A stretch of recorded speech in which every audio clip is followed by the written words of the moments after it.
Coming up next, the stories you need to know about before you step out the door. And what does it take to bring a koa forest back to life? How a legacy is being built one tree at a time.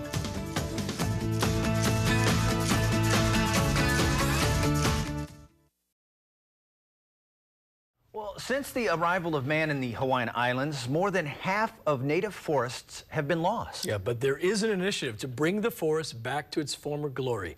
Trini Kopawiki explains in this morning's Hawaii Island Report. It's hard to imagine, but just 6 years ago, none of these trees were here.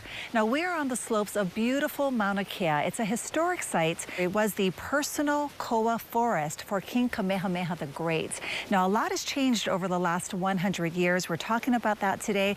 We're also talking about the initiative to bring the forest back. Now, I'm here with Daryl Fox, who is the COO of Hawaiian Legacy Hardwoods. Hello. Hi, Trini.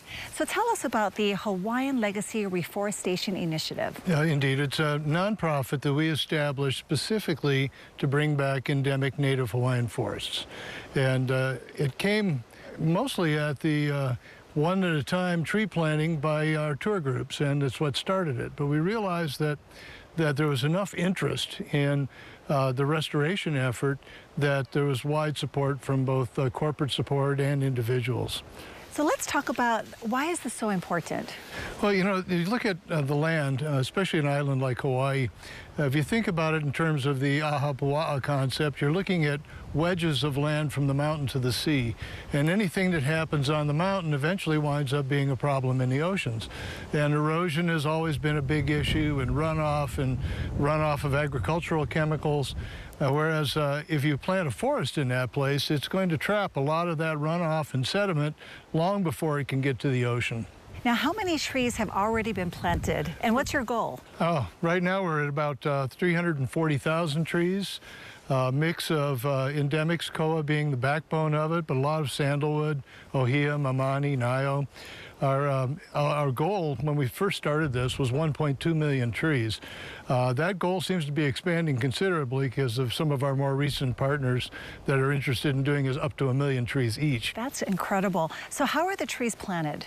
Well, there's actually a bulk planting we do every spring with our own crews, but more and more we're relying on tours and guests that come up here to plant trees, either for memorials for someone in their family or to commemorate an event like a birthday or an anniversary.